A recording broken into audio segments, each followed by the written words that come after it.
আমার কাছে মনে হচ্ছে যে বিএনপি সরকার আগুন নিয়ে খেলা শুরু করেছে। আমাদের পুরো গণ অভ্যুত্থানে যে তিনটা আকাঙ্ক্ষা তৈরি হয়েছিল, যেগুলো নিয়ে আমরা বারবার কথা বলেছি, বিচার, সংস্কার এবং নির্বাচন, তার দুইটা জায়গায় বিএনপি খুব সিরিয়াসলি কুঠারাঘাত করবার চেষ্টা করছে। ৭২-এর সংবিধানটা যে একটা আনলফুল ইললিগাল ডকুমেন্ট, এইটা আপনি একদিন আলোচনা করবার সুযোগ দিলে আমি করব আর কি। যেটার বেসিসে বলা হচ্ছে, যেটার জন্য কোনোদিন জনগণের ম্যান্ডেট নেওয়া হয়নি, এবং পাকিস্তানের ফ্রেমওয়ার্কে নির্বাচিত সদস্যরা নতুন স্বাধীন সার্বভৌম রাষ্ট্রের সংবিধান তৈরি করতে পারেন কিনা, তাদের সে এখতিয়ার ছিল কিনা, এটাও প্রশ্নবিদ্ধ একটা জায়গা। অতএব সেই রকম একটা প্রশ্নবিদ্ধ সংবিধানকে দিয়ে ২০২৪-এর গণ অভ্যুত্থানকে প্রশ্নবিদ্ধ করবার চেষ্টাটা, এটা সাংবিধানিক ফ্রেমে পড়ে না। এটা হচ্ছে একটা, কিন্তু ৭২-এর সংবিধান নিয়ে তো আজকে এসে আপনি বলছেন প্রশ্নবিদ্ধ। ৭২-এর পরে অনেকগুলো বছর কেটে গেছে, অনেক পার্টি ক্ষমতায় এসেছে, সংসদে গেছে, কেউ তো আসলে এই প্রশ্নটা তুলে নাই। আজ এত বছর পরে এসে সেই সংবিধান নিয়ে প্রশ্ন করলে কি সেটি একটা ভ্যালিড প্রশ্ন হবে? হ্যাঁ, কোশ্চেন তো অবশ্যই ভ্যালিড। হিস্ট্রির যে কোনো জায়গাতে আপনি প্রশ্ন তুলতেই পারেন। আপনাদের ঐতিহাসিক আপনি দেখেন, আমেরিকার স্বাধীনতা যুদ্ধ নিয়ে মানুষ এখন বই লিখছে না, এবং অনেকগুলো প্র্যাকটিক্যালি সেটেল ন্যারেটিভকে নতুন করে চ্যালেঞ্জ করা হচ্ছে, বলা হচ্ছে এগুলো আসলে সত্য ছিল না, এগুলো চাপিয়ে দেওয়া হয়েছে। আপনি যেখানে আছেন সেখানে দেখেন, যেই যুদ্ধ ডিক্লেয়ার করার কথা হচ্ছে কংগ্রেসের, সেটা ট্রাম্প করেছে না। আবার ফরেন সেক্রেটারি বলেছে যে ইসরায়েল আমাদেরকে এই যুদ্ধটা চাপিয়ে দিয়েছে। তাহলে আসলে যুদ্ধটা কে করছে? আপনি তো প্রশ্ন করতেই পারবেন। যে কোনো সেটেল পজিশনকে ইতিহাসের যে কোনো বাঁকে এসে প্রশ্ন করবার অধিকার উত্তর প্রজন্মের থাকবে। আজকে আমরা যে বিষয় নিয়ে তর্ক করছি, বাংলাদেশের উত্তর প্রজন্ম 25, 30, 50 বছর পরে এই তর্কগুলোকে কোশ্চেন করবার মতো এখতিয়ার তার থাকতে হবে। তারা হলে একটা রাষ্ট্র শ্যাওলা পড়ে যাবে, এই রাষ্ট্রের ভিতরে কোনো গতিশীলতা থাকবে না। তো আমার আগের আলোচনাতে চলে আসি। তাহলে আমাদের প্রশ্ন হচ্ছে যে আমরা 24 পরবর্তী সরকারটাকে আসলে কিভাবে দেখি, এইটা হচ্ছে আসলে ক্র্যাক্স কোশ্চেন। যে আমরা বোধ করছি অভ্যুত্থানের পক্ষে শক্তিরা, সেটা হচ্ছে যে এইটা একটা পলিটিক্যাল কোশ্চেন, এটা একটা অভ্যুত্থানের সরকার, এইটা 106 এর ফ্রেমে বন্দি করবার চেষ্টা করা হয়েছে। তাহলে প্রশ্ন হচ্ছে অবভিয়াসলি, তাহলে নির্বাচন সংবিধানের কোন ধারায় হয়েছে? হাসিনা তো বলেছে সে পদত্যাগ করে নাই। তাকে বলা হয়েছিল তাকে টুঙ্গিপাড়ায় নিয়ে যাবে হেলিকপ্টারে করে, তাকে ভুলভাল বুঝায়া সীমানার ওই পারে নিয়ে গেছে। তাহলে হাসিনা যদি পদত্যাগ না করে থাকে, তাহলে এখনো তো বাংলাদেশের ভ্যালিড প্রধানমন্ত্রী তো হাসিনা।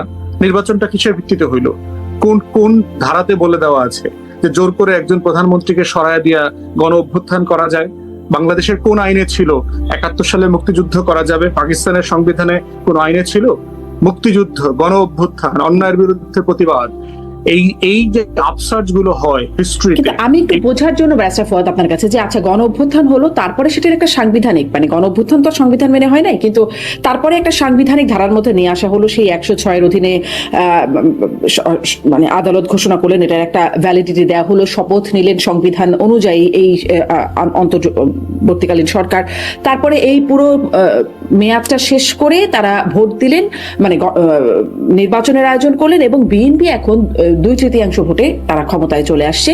তাদের মধ্যে থেকে আপনিও বলছিলেন যে তাদের মধ্যে একটা অনীহার জায়গা আছে, এবং একটা বড় রাজনৈতিক, এছাড়াও একটা রাজনৈতিক গ্রুপের মধ্যে অনীহা আছে। এবং আদালতেও এখন এই প্রশ্নটা উঠে গেছে। আদালতেও একটা সরকারের বরাবর আমরা দেখে এসেছি যে সরকার যেরকমটা চায়, আদালতে তার একটা প্রতিফলন ন্যূনতম বা বড় মাপের থাকেই। এখন তাহলে আপনি ফলাফলটা কোন দিকে দেখতে পাচ্ছেন? এই বাস্তবতার ফলাফলটা কি? আমার কাছে মনে হচ্ছে যে বিএনপি সরকার আগুন নিয়ে খেলা শুরু করেছে। আমাদের পুরো গণ অভ্যুত্থানে যে তিনটা আকাঙ্ক্ষা তৈরি হয়েছিল, যেগুলো নিয়ে আমরা বারবার কথা বলেছি, বিচার, সংস্কার এবং নির্বাচন, তার দুইটা জায়গায় বিএনপি খুব সিরিয়াসলি কুঠারাঘাত করবার চেষ্টা করছে। বিএনপি বলছে যে আমি এটার সাথে জড়িত না, এগুলো তো general member of the public করেছে, আইনজীবীরা করেছে বিএনপি। কিন্তু আমরা আসলে ইন্টারনালি জানি যে বিএনপি আসলে হেভিলি এটার সাথে ইনভলভ। অ্যাটর্নি জেনারেল অফিসকে আপনার নিউট্রালাইজ করে দেওয়া হয়েছে। এই রুল কিভাবে আসতেছে, এনিওয়ে এটা ডিফারেন্ট ডিসকাশন। আমরা জানি এটার সাথে পুরোপুরি বিএনপি জড়িত।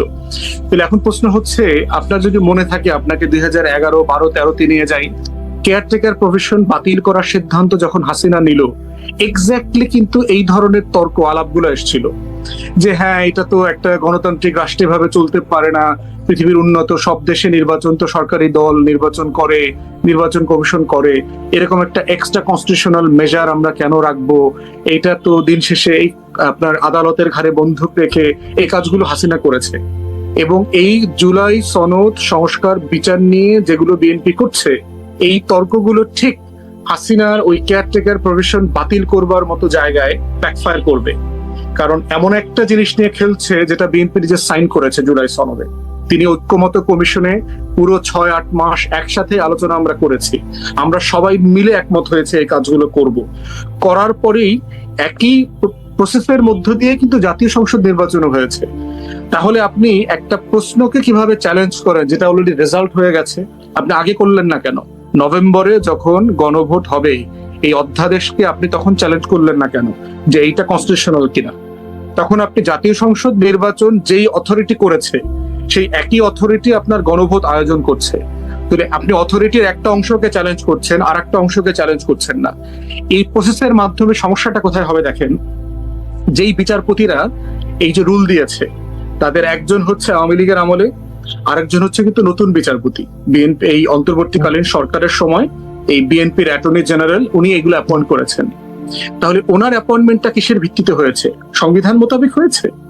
একটা গণ অভ্যুত্থান পরবর্তী বাস্তবতা হয়েছে না? বিচারপতি কিভাবে অ্যাপয়েন্ট হয়? আমার লার্নার ফ্রেন্ড বলবে যে কে কার সাথে, প্রধানমন্ত্রী, প্রধান বিচারপতি ওর সাথে পরামর্শ করবে করে তো প্রধান বিচারপতি থেকে শুরু করে অ্যাপিলেট ডিভিশন, হাইকোর্ট ডিভিশনে বিচারপতি অ্যাপয়েন্ট হয়। সেই প্রসেস তো ফলো করা হয় নাই। আমরা দেখেছি গত 17-18 মাসের ইন্টারিম অ্যাডমিনিস্ট্রেশনে 60+ কনস্টিটিউশন প্রভিশন মানা হয়নি, মানা সম্ভব ছিল না। তাহলে বাজেট কোথায় পেশ হয়েছে? বেতন ভাতা গত 1.5 বছর সরকারি আমলাদেরকে কিভাবে দেওয়া হয়েছে? বাজেট তো বিটিভিতে পেশ হয়েছে, বাজেট তো আপনার সংসদে পেশ হওয়ার কথা। তাহলে যেই সরকার নির্বাচিত না, ট্যাক্স ভ্যাট কালেক্ট করতে পারে কে? একটা ইলেক্টেড গভর্নমেন্টের এখতিয়ার থাকে ট্যাক্স ভ্যাট কালেক্ট করার। তাহলে 17-18 মাস ধরে যারা বাজেট দিয়েছেন, ট্যাক্স ভ্যাট কালেক্ট করেছেন, সরকারি কর্মকর্তা কর্মচারীদেরকে বেতন দিয়েছেন, মানে ভবিষ্যতের থেকে বড় জিনিস হচ্ছে প্রত্যাশার জায়গাটা গুরুত্বপূর্ণ আর কি। যে যেই প্রত্যাশা নিয়ে বাংলাদেশে একটা ফ্যাসিবাদ বিরোধী লড়াই হয়েছে, একটা গণঅভ্যুত্থান হয়েছে, এবং এমন কিছু এখানে হয় নাই যেটা চাপিয়ে দেওয়া হয়েছে। গণ অভ্যুত্থানের সকল পক্ষ মিলে আলোচনা করেই এই সনদ ফাইনাল করা হয়েছে। এই ড্রাফট সকল রাজনৈতিক দল সাইন করেছে, বিএনপি ইনক্লুডেড। জুলাই সনদ স্বাক্ষর করা মানে আপনার একটা ন্যাশনাল প্লেজ আছে, একটা পলিটিশিয়ান, একটা পলিটিক্যাল পার্টির ওয়াদা। It's a pledge to the nation is more important than the constitution itself. আপনি পাবলিকলি জুলাই সনদ স্বাক্ষর করে জাতির কাছে ওয়াদা করেছেন। আপনি জাতির কাছে করা ওয়াদাটাকে আপনি শুধু বোধ করছেন যে না এটা এখন আর গুরুত্বপূর্ণ কিছু না, এটা রেলেভেন্ট না, মানে তাহলে আপনি পলিটিক্যাল পার্টি হিসেবে ম্যানিফেস্টো কেন দেন? তাহলে আপনি তো একই কারণে আমরা বিশ্বাস করতে পারি যে আপনি ইলেকশনের আগে যত কথা বলেছেন এগুলো আপনি আসলে বিশ্বাস করে বলেন নাই, এগুলো আপনি করবেন বলে বলেন নাই, এটা আপনি শুধু ভোটটাকে পার্সু করবার জন্য বলেছেন।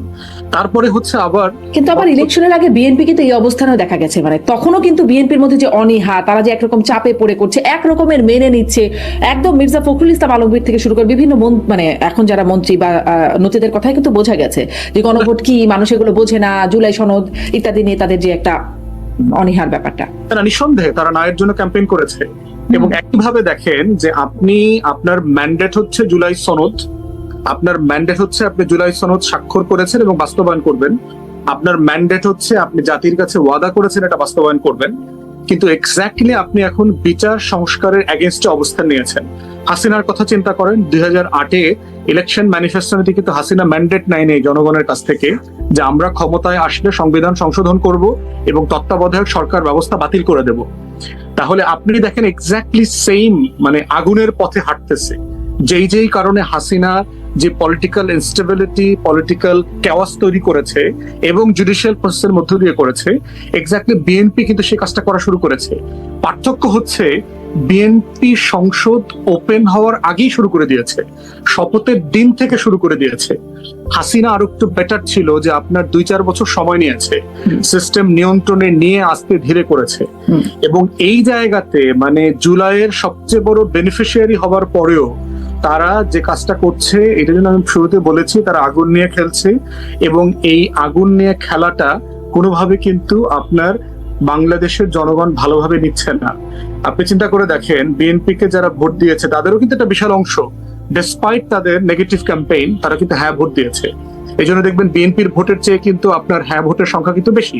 তাহলে সার্টেনলি বিএনপির একটা পোর্শন কিন্তু হ্যাঁ ভোট দিয়েছে, যারা জুলাইয়ের পক্ষে ছিল, যারা জুলাইকে ধারণ করে, ওন করে, তাহলে সেই জায়গাতে বিএনপি যদি বোধ করে তার এই ব্রুট মেজরিটি দিয়ে সে একটা 40% বিরোধী দলও কিন্তু আছে, ব্যাপারটা কিন্তু মানে ফেলে দেওয়ার মতো না যে আপনি ভোটারদের একটা বড় অংশ তো মানে অ্যাক্টিভ এই জায়গাতে।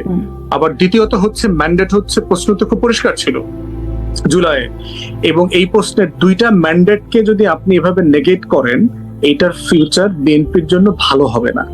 বিএনপির কিন্তু গভর্নেন্সের 101টা চ্যালেঞ্জ আছে, এই চ্যালেঞ্জের ভিতরে অপ্রয়োজনীয় এই কাজগুলো করা, এইটা বিএনপির 31 দফার সাথেও কিন্তু আপনার ভালো হবে না মানে কি, আসলে ভালো না হওয়া জায়গাটা কি, পরিণতিটা কি বলছেন আপনারা?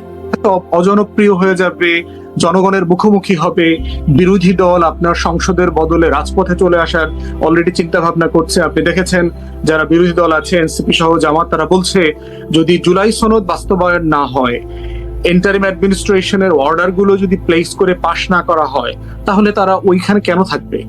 কারণ ওইটার ভিত্তিতেই তো সংসদ হওয়ার কথা, সেই সংসদের তারা সদস্য হয়েছে। যদি সংস্কারই না হয়, তাহলে এই নির্বাচনের এসেন্স কি, স্পিরিট কি? তারা তাহলে রাজপথে ফিরে আসবে। তাহলে 40% যারা ভোটকে রিপ্রেজেন্ট করে তারা হয়তো সিট কম পেয়েছে, কিন্তু স্ট্রিটের জায়গাতে এটা কিন্তু একটা হিউজ ফোর্স। আপনি এই ভালোভাবে দেশ গভর্ন করতে পারবেন না।